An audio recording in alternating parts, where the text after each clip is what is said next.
I've been trying a couple of really good key beauty products lately that I've just been dying to introduce you to. So in today's video, I'm going to review 4 Korean beauty skincare products that I just have been a little bit obsessed with. And I'm not the only one, because most of these have been very popular, almost viral in Korea for a while now. In case you're new here, hi, my name is Ulrike. I'm a key beauty and skincare content creator and just general skincare enthusiast. So let's talk about some really fantastic Korean skincare products. First up is a Korean beauty cleanser that is really popular in Korea, to the point that I've been a little bit skeptical whether or not the popularity is entirely organic, shall we say. Same goes for its virality on TikTok. I'm pretty sure that one has been heavily influenced. The TikTok videos talking about these cleansers tend to use very similar language.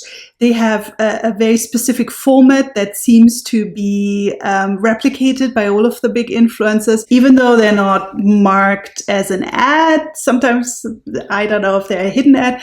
Anyway, I'm talking about the Arencia cleansing packs. Now, cleansing packs are truly all the rage right now in Korea and have been for a couple of months, up to a year, I want to say. I talked about cleansing packs in a trend video, I want to say from last autumn, maybe even earlier. And the popularity has only ever increased since then. Cleansing packs are usually vegan and kind of in that healthy, natural skincare niche that is very popular in Korea and worldwide, really. The Arencia cleansers also are marketed as sort of clean beauty, vegan, safe ingredient style cleansers, which is a marketing that isn't necessarily my favorite. However, I was always very intrigued about them because they look really pretty. The one that I chose to try out the cleansing pack hype is the Arencia Royal Rosehip cleanser. So it's not their most popular one, that's their green tea one. But to me, that one seemed more mature skin friendly, and also it's pink. So I went for that one. I will show you a close-up for sure of the cleanser, because sometimes my camera doesn't otherwise get the texture, capture the texture that well, but you can maybe see that it looks really pretty. It's got this really cute, dusky sort of pink color. The special thing about these, apart from the whole healthy, clean skincare marketing, is that they supposedly can be used as a double cleanser. So supposedly you only need this as a one-step cleanser. I would not necessarily agree with that. I don't find that it is a good enough or strong enough cleanser to get rid of really heavy makeup or any makeup. I would always still use an oil cleanser as a first step and then use this as my second step, foaming cleanser. These cleansing packs, which you can also find from all sorts of other brands. April Skin made one, from what I remember. All sorts of brands, especially sort of niche vegan brands at the moment, bringing out a lot of these whipped cleansing packs, always in these tubs. The big fascination with these is certainly their texture, especially the Arencia cleansers just look really, really appealing. They have a sort of mochi texture, or a sort of custardy, I would say custardy sort of pudding texture. It's really quite pleasant to use them, and it is what kind of drew me to them as well. It's fun to play with them, basically, which is why you usually see the influencers doing these types of videos where they compare it to food, or again, scoop out the texture and just make a bit of a mess. I don't know. It's always a bit strange because you really only need a tiny bit, because they actually foam up quite nicely. But yes, the mochi texture, the spongy sort of springy texture and the playful colors, plus the whole natural skincare aspect is, I think, what draws people to it, versus them actually, I think, working as a one-step-for-all cleanser. Some of these, including the Arencia ones, can also be used as a leave-on mask. I haven't tried that, to be honest. That's not that appealing for me. Not leave-on, wash-off. Literally the opposite, wash-off mask. That's not that appealing to me. I also do think that would be a little bit drying, because these do cleanse quite thoroughly. They have quite strong surfactants. So that one I'm also not sure about. To me, this is a basic foaming cleanser, but it is a cleanser that I really have been enjoying quite a lot. Apart from the really appealing texture, what also draws me to this and makes me use it quite a lot is that it smells really nice, which I realize not everyone likes fragrance in their skincare. I don't really mind it, to be honest, as long as it's not overpowering.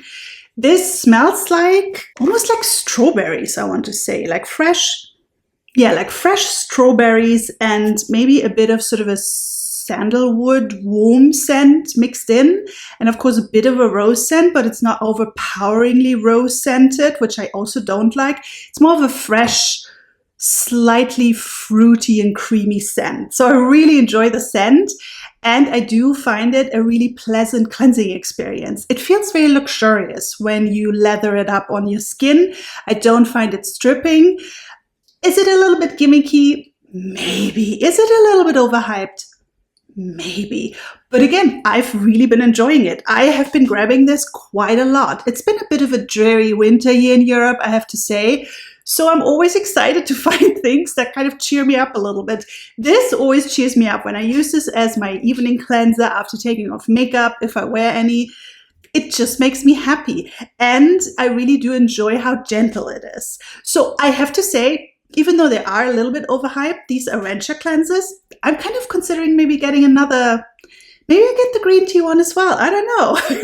I'm quite into them, and I'm quite enjoying them as just a general luxury, more sort of spa-like cleansing experience. Now, this next product is not really that well known in Korea. It certainly doesn't have virality. I'm not even sure if this brand is known in Korea at all. I think it is more of a brand that caters to Western audiences, I believe. But even here in the West, it's actually not that hyped anymore. It was for a while, but not anymore, which I think is very sad, because their products are really great, which is also why I don't think it's important whether or not they are viral in Korea. They're just truly good products.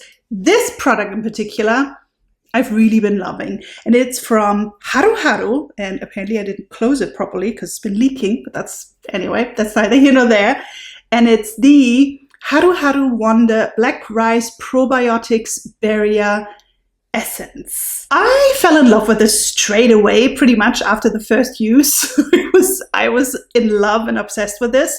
This has been my most used nighttime winter toner / emulsion.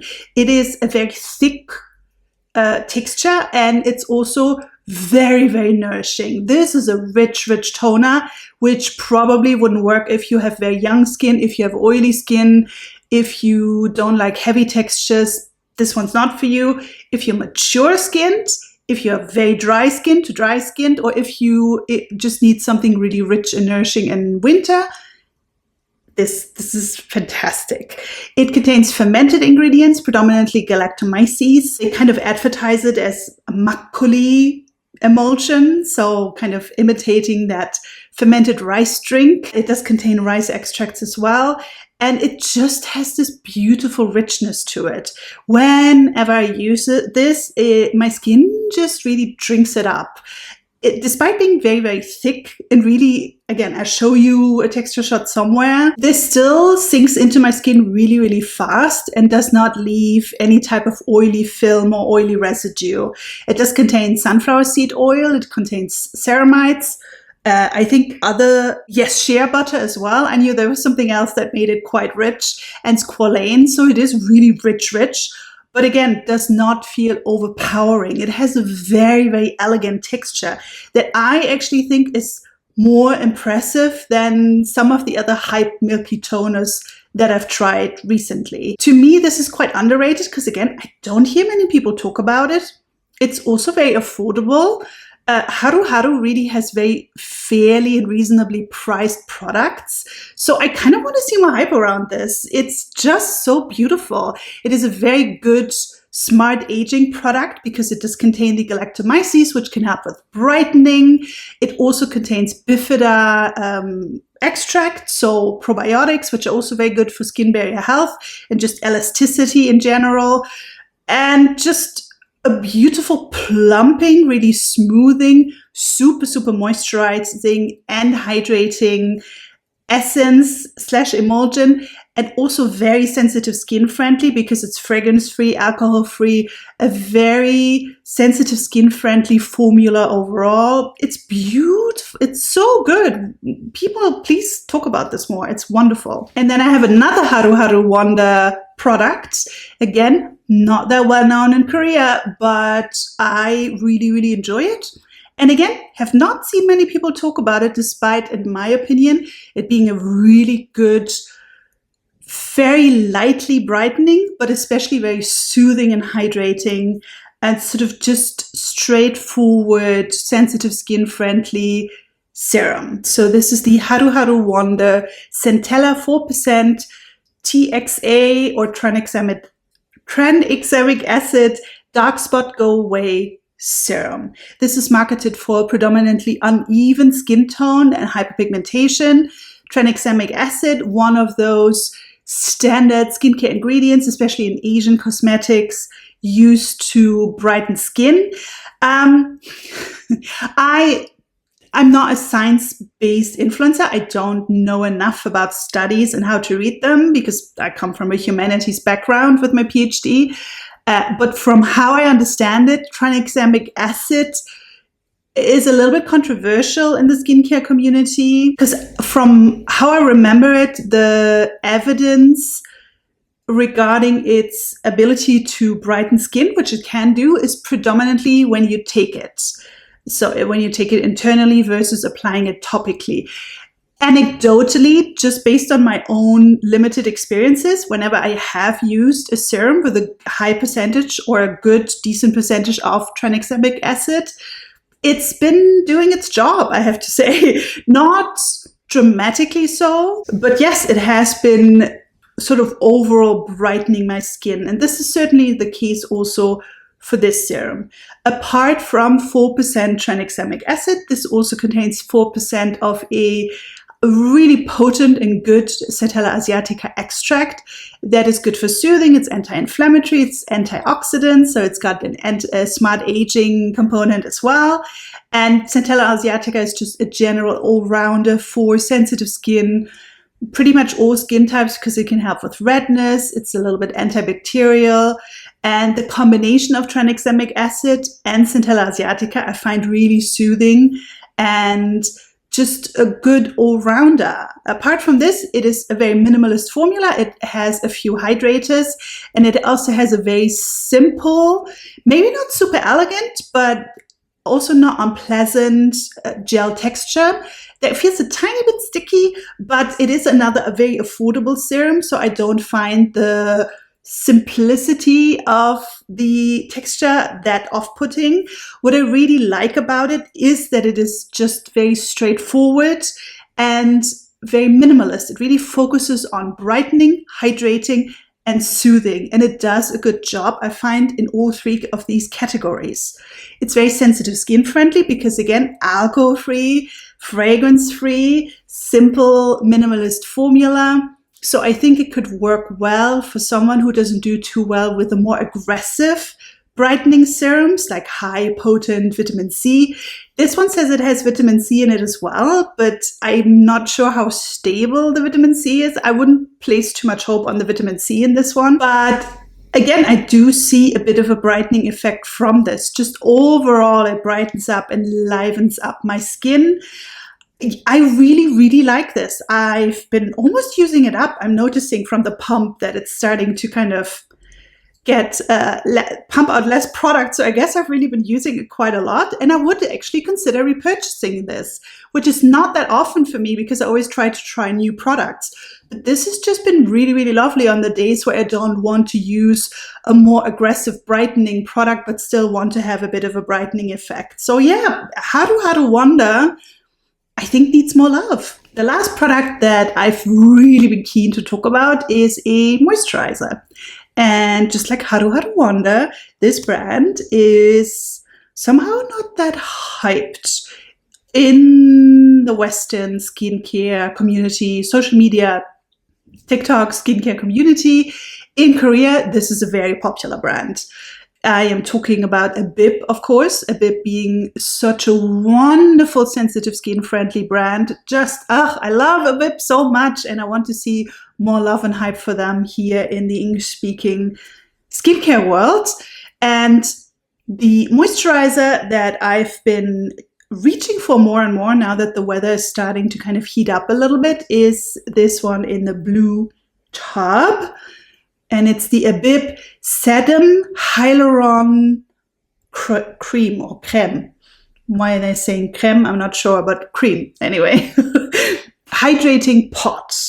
And it comes in a pretty huge 80 ml tub. And in fact, I got a 1+1 deal for this. So I have a lot of this moisturizer now, and it will probably last me into the next summer.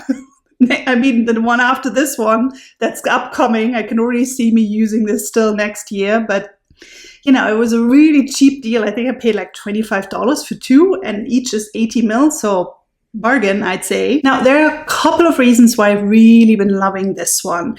I had seen it on the Olive Young website I want to say almost a couple of years. I feel this has been around for a long time, and I've been sort of coveting it and looking at it for a while. It's always ranked very, very highly on Olive Young, and it always seems to be very, very popular. And I can really understand why. This hype, I feel, is organic, and I just feel that a lot of people are very drawn to Abib as a brand, and certainly to this very minimalist, straightforward moisturizing gel cream. First of all, just like all Abib products, this is very, very sensitive skin friendly, and it is very, very gentle. All Abib products are very minimalist. They usually are fragrance free, alcohol free, and just kind of focus on the basics. That also means that maybe if you have very mature skin, if you need a very rich cream, this will not be enough for you. It is minimalist. It is straight to the point hydration. However, I do have to say, this is not one of those gel creams that just feels like almost thicker water, you know? Not like some of the lighter creams more targeted towards teens. This one does have moisturizing ingredients as well. It contains macadamia seed oil, for instance, and I do feel a certain richness. The texture is not watery. It is a gel, but it does have a bit of a custard sort of texture that I find really beautiful and pleasant. I just instantly fell in love with the texture when I opened the pot for the first time and kind of thought, oh, this is a bit of a special one. And again, I will show you a close-up, but I don't know if you can catch this.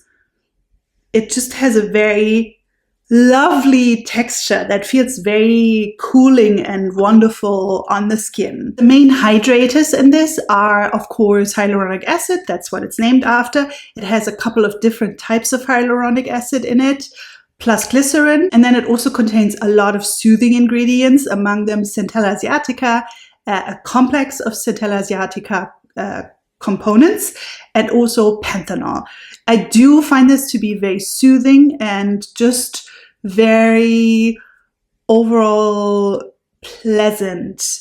It works very well under makeup as well, and I think it is one of those moisturizers that is really universally usable. Unless you are dry-skinned and lean towards more the heavily dry-skinned, or just need something really deeply moisturizing type of skin, this will work very well. So if you have teenage skin, this is beautiful also because it's not as expensive.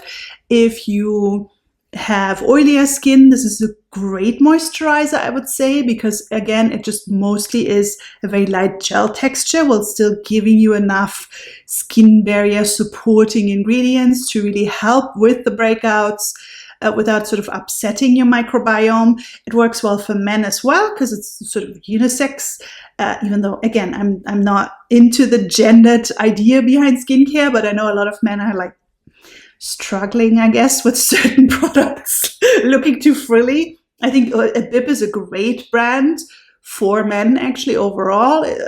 It works very well across the entire gender spectrum, wherever you fall.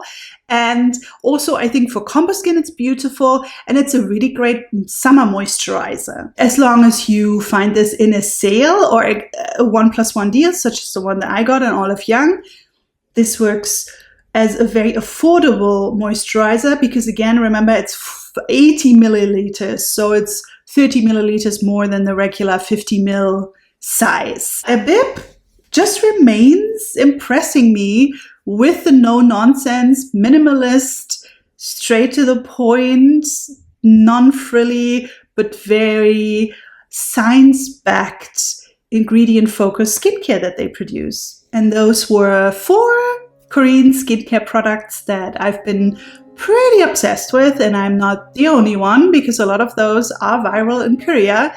The ones that aren't still, I think, would deserve some virality because they're really fantastic. And I hope you enjoyed this video. If you are new here, if you stumbled upon my channel, I would love to keep you here as a subscriber, so consider subscribing. It's always a great help for us smaller creators. I have a video out usually every other week, and so there will be another one in 2 weeks. We'll see what it will be about. I have a couple of one product reviews that I really want to get out, but I don't know. I just wanted to have a fun little video talking about skincare that I really, really love today. So this one had priority, and it would be great if you could give this video a thumbs up if it was helpful to you. I would love to see you in the comments as long as you are respectful and nice. And otherwise, I see you in 2 weeks. I hope you'll have a great week and please take care. Bye.